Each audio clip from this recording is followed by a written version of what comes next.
Back here on SportsLine here on News Channel 5 Plus. Jon Burton with you until the top of the hour. Thanks for being with us tonight. Let's go back to the phones real quick. Who do we have, Emila? Let's go to Swervin' Irvin on line 1. Hello, Irvin. Hello. I was just saying that our boys, we ready.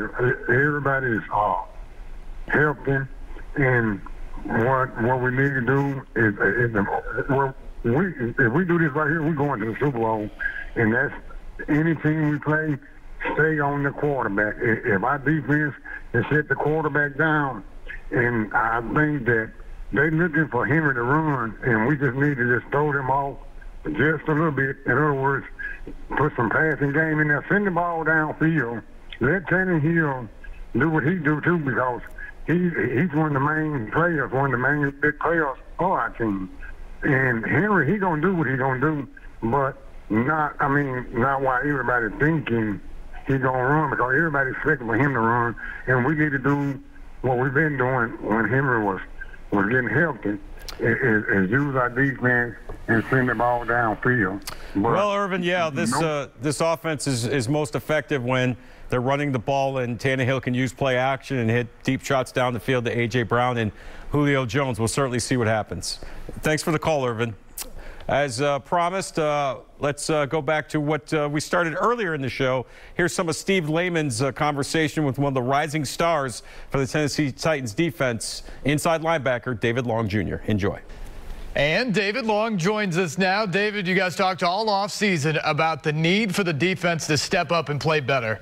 How did the D regain its swagger this season? I would say, before the season, that was a lot of speculation about, how we're going to look with all the new pieces and stuff.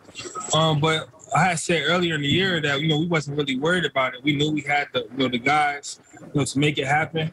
We knew that the players coming in were, were great players. And, that they fit the locker room right away once they got in. Bud, Jack Rabbit, all those guys. We just became a family. Everybody's just close knit, and we all love to play ball. We all got the same mentality out there. Like the dog mentality. Hunting for the ball and stuff like that. So it all worked out. One of the guys who took the most criticism last year was Shane Bowden, who officially got the defensive coordinator title in the offseason. How instrumental was he in the progress of this defense in year 2? Very instrumental. I would say, just staying on this, staying on top of us, asking us questions, make sure everybody's head is in the right place, and, everybody, has the keys right, everybody's ready to play, come game day. So, he's been, right there along the way, just making sure, keeping everybody on the same page. This has been by far your most productive season. What allowed you to make this type of jump in your game in year 3? I would just say opportunity. This year I've been on the field more. That's what I would say. It's nothing that of course I've took coaching, stuff and stuff I've added to my game. Shout out to Jim, Coach has it. He's perfecting my game a little bit much in the coverage. But I would say, just the opportunity, just taking advantage of the opportunity, and playing, how you play so much, you get a rhythm going. And that's how I was, before I got hurt, So I'm just, glad to be back out there now.